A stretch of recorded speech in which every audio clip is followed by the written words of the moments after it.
Maybe they do. We'll have to run down the Got track. a red Porsche. Let me see. Even my kid says Porsche. She knows. Oh, sick one too. Because you can't say Porsche unless you own a Porsche. Yeah. Oh. You can only say Porsche if you own a Porsche. But yeah. I said Porsche. Then I meant to say I love you. I love you. This is sick.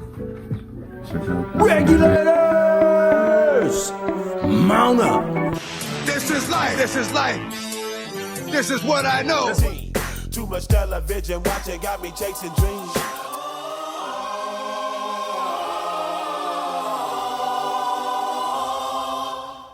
Hi everyone, I'm Santa Slow Dog. Today's build is to celebrate Andrew hitting his 3rd anniversary with his channel, Maple Leaf Customs. I think we can all agree that Andrew is a master of his craft. Go back and rewatch some of his videos. You probably learn a thing or two, or just kind of brush up on some of the things that we've all been doing. I think we've all smiled when we watched his innovations. Andrew, I hope you enjoyed this video.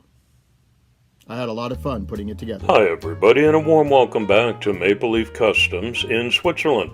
I'm Andrew, and I'd like to invite you to participate in observing my YouTube channel's upcoming 3rd anniversary and to celebrate all things Porsche.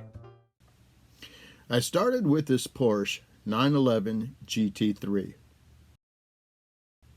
What do you think of my choice, Walter?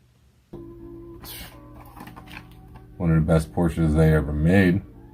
In real life and in Hot Wheels. The matte black 911 GT3. So I started with a black Porsche 911 after letting it sit in a citrus strip.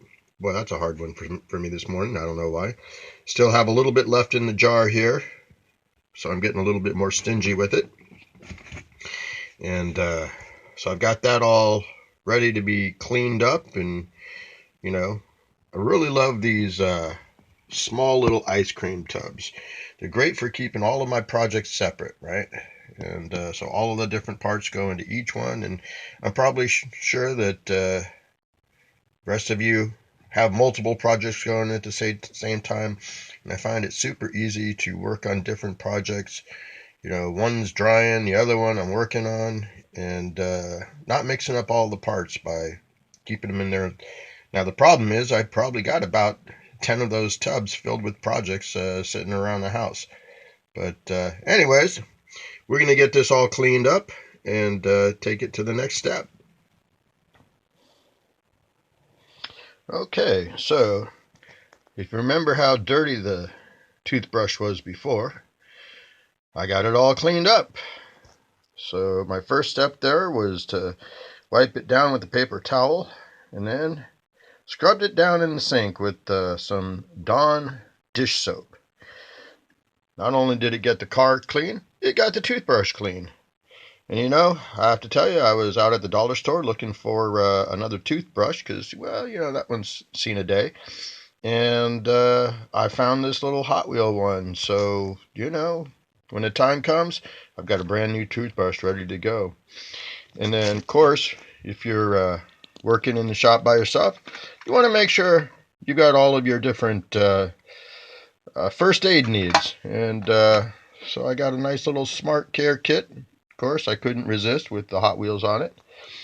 Now, when it comes to polishing, well, I don't know if this is a rookie mistake or not, but I thought that I was getting a white polish that I was just going to get on there. But, of course, this was not a, what do you call that? This was not a squeeze bottle, right? So I found the heavy-duty rubbing compound turtle wax, and I was like, well, I could polish with that. I opened it up, and, well, much to my surprise, it was not white. But, you know, I just take a little bit of this, dab it on there, and then I start working it on. Now, this is my first attempt at trying to shoot while I'm working. So I'm just going to start this process And then we'll be back in a few minutes after it's polished up. And of course, I'll probably wash it again to get the rubbing compound off again. And next step after that is going to be my primer. And you'll see what happens next.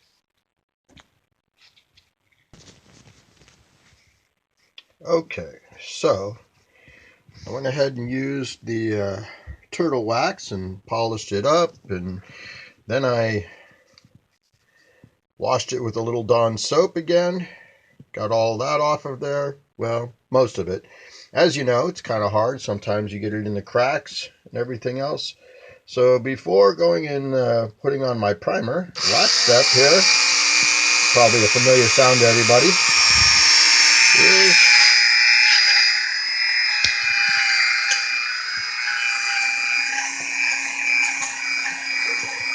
now, I'm not used to doing this one hand, so this isn't going to be the best footage.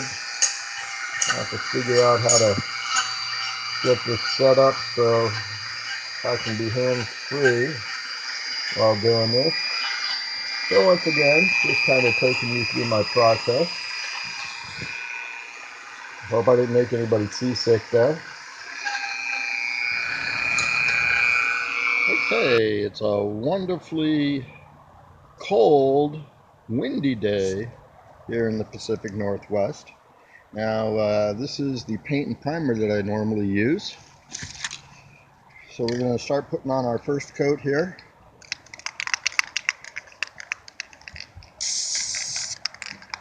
As you can see, I do all of my primer work here outside. I don't really have good ventilation in my workshop area.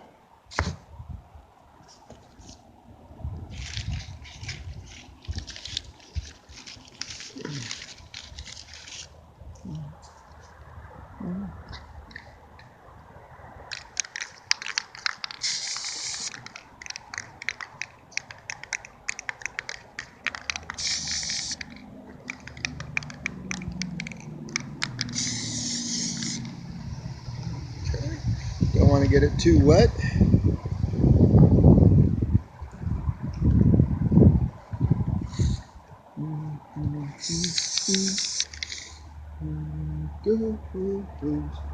Always be with me.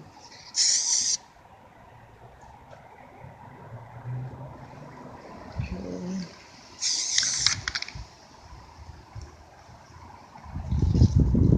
All right. And then I need to do the underside, so, well, I'll catch up with you guys once I get that part done. Alright, so I waited about the 15 minutes and so, let that bind, got my paintbrush ready here. I also have the interior added in here so I could give that a nice little coat of transparent red on that. And so let's see how this works out.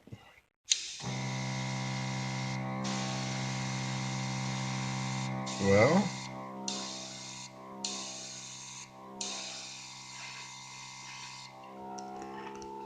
my gun has an issue. I'll be right back. Well, I fixed the malfunction on my gun, got it all put back together again. Let's give this just one more try.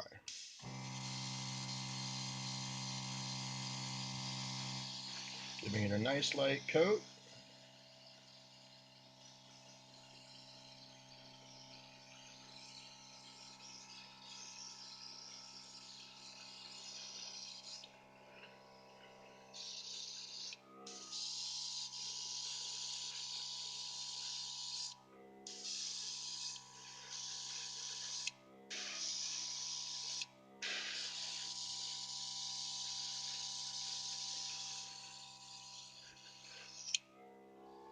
I'm going to let that dry for about 10 minutes or so.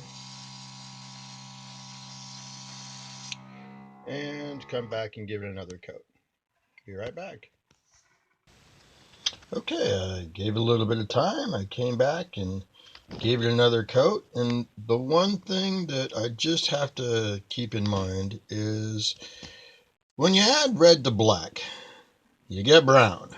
So, I don't know. Maybe I should have primered that white first on the interior. But, I'll probably just go ahead and leave it as it is and just do some painting on it and by hand. And, well, we'll see how it goes. Next step is going to be the body. Be right back. So for this part, I decided I'd use white. I need something because, well, I'm going to be putting decals on it. And these decals, they don't show up very well on other colors, so you got to have a good white background. And so I'm going to take the easy way out, and I'm going to paint the car white. But I was watching Walter over at the Hotline of Diecast. If you haven't had a chance to see his channel yet, I definitely do recommend it. On a Sunday morning with a cup of coffee, it's a really good channel to watch. He'll talk to you for, a little bit of time, and he'll share some cars with you and just kind of tell you his opinion of what's going on with the industry. Anyways, I really enjoy watching his channel. And so he had this like barely pink car that he was talking about one day, not too long ago. And it occurred to me, you know what? I think I'm going to add 1 drop of pink. So we'll go with the 10 drops of white. We'll try for 10 drops of white. 1, 2, 3, 4, 5. 2, 3, 4, 5. All right, so we've got our 10 drops of white. Now, I'm also going to be using this pink, right? Got this at the Target for a different project. And this bottle, it already has thinner mixed into it from a previous project. So I'll just be using a drop here. 1 drop. That is some pretty strong pink. Whoops. Luckily, I got the cap on it most of the way. And no disaster. See, that's why you always put your cap back on as soon as you're done. In addition to that, I'm going to add a little bit of thinner to it because that white is pretty thick. So let's go with 1, 2, 3, 4. That was 5, 6, 7, 8. All right, so I had the 1 drop of pink, 8 drops of thinner, and 10 drops of white. If I need to mix this up again later, well, I can definitely keep the same numbers.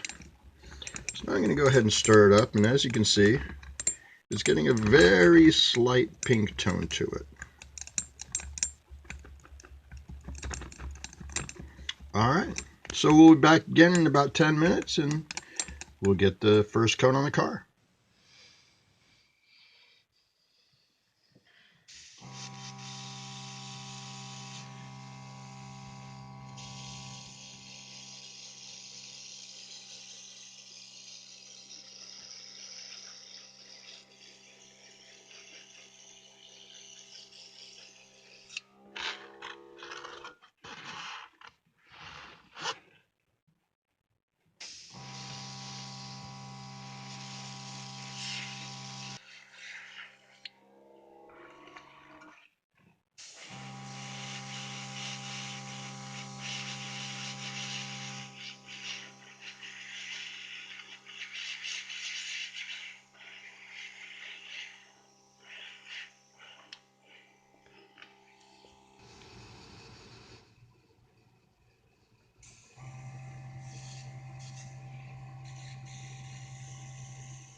Okay. I may have gotten a little carried away. But maybe I didn't.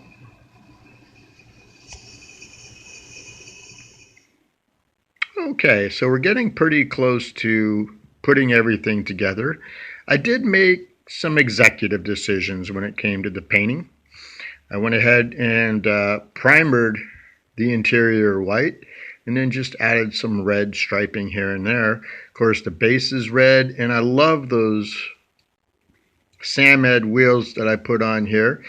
And, white with the red rims works great. And then I did something a little bit different here. I was just going to go with the white with a little bit of pink in it. But then I got carried away. And then I got carried away a little bit more.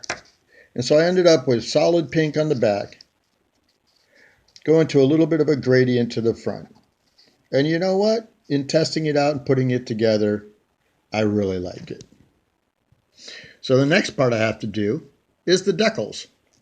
So we'll be back in a few minutes once we get the decals applied.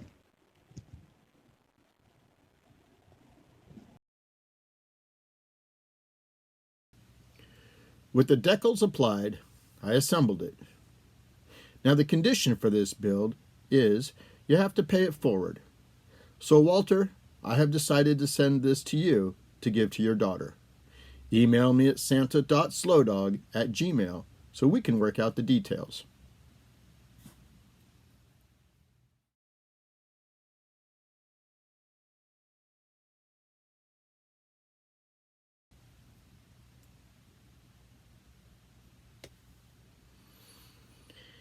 Thank you for watching this video. If you liked it, well, you know the rest. Now go out and watch some of the other builds for this invitational. Let them know Santa Slow Dog sent you. Also, check out the War Report at the Hotline of Diecast. I'd love to have your support. Come back around again and see what fell out of Santa's sleigh. Have a great day and hope to see you again.